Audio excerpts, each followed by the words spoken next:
Get ready for the dictation. 10 seconds. 5 seconds. Start. While a stabilization of prices is the concern of the government, an equally vital and important concern of the government is the keeping up of the continuity of the economic development.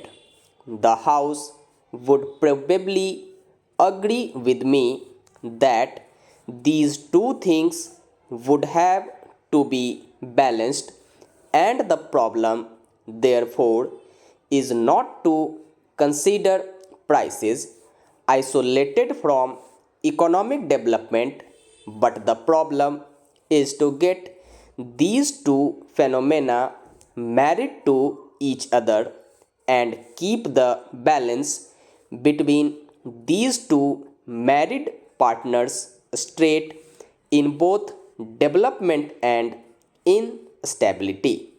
That should be our problem, and that should be the solution.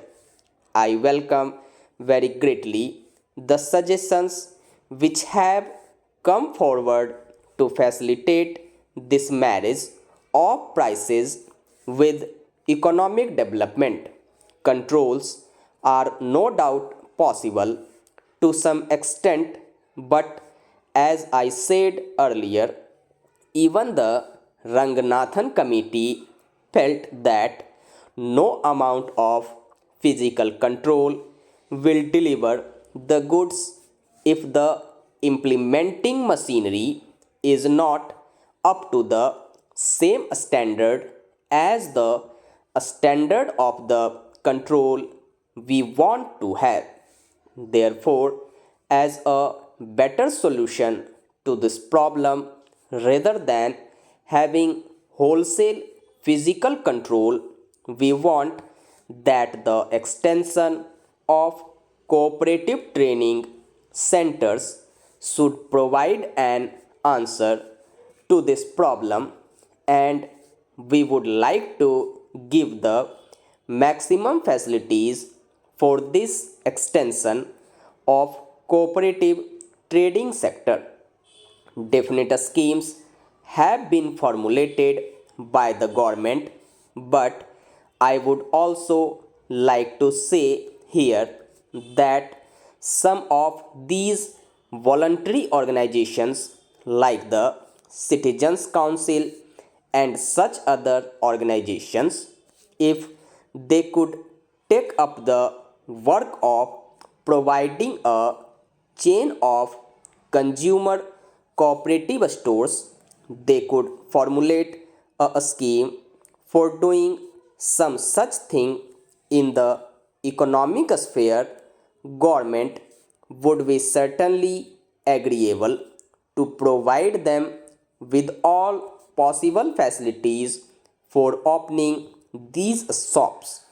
Large scale impact of the cooperative movement in the retail sector provides the best possible sanction in the present circumstances to keep a check on prices, and government effort is to be supplemented not only by this expansion in trading in the cooperative sector, but the government effort in keeping the price line has also to be supplemented to a great extent and reinforced by an effective public opinion.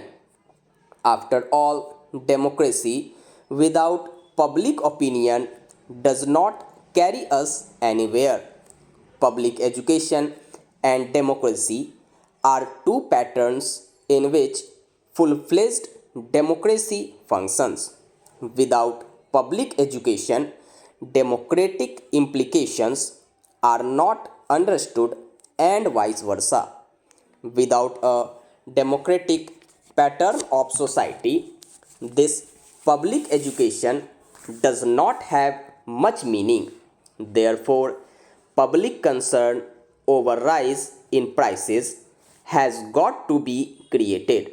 Though all the members have expressed their concern over rise in prices and people outside also have expressed their concern, I must confess that the cohesive body of public opinion against profiteering and a speculative activity of traders in essential commodities has yet to be felt if it has to have practical effect, and without dividing themselves on party lines, members of parliament should also play a very effective role through their own parties. The problem of profiteering and the problem of speculative activity is not the problem of government. It is the problem of the country. It is the problem of the people, and it should be considered as an antisocial thing. Therefore, it should not be considered that it is the prime duty of the government to check this, mitigate this evil phenomenon.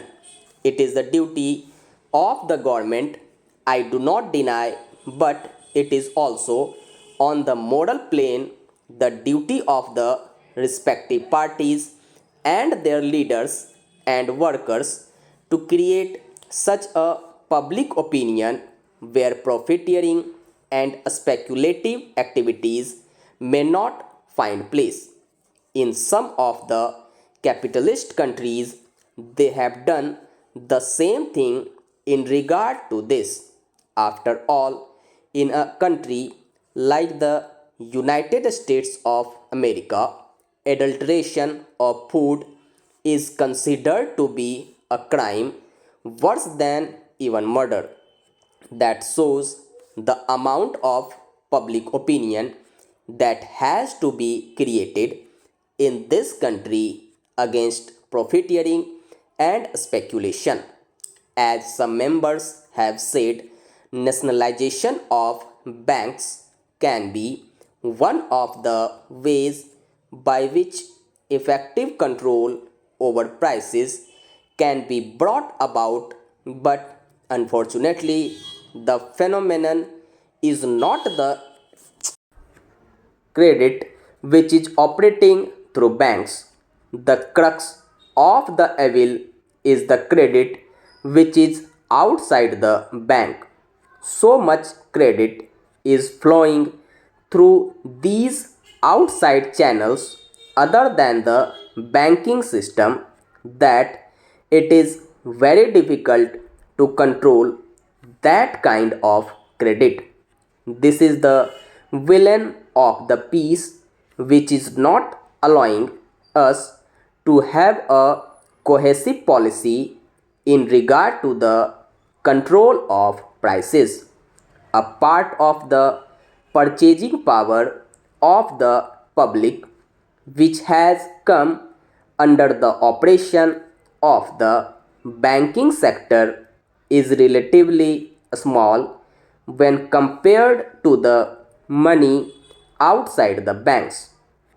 It is the latter, therefore, which gives us this deep concern and which affects the solution.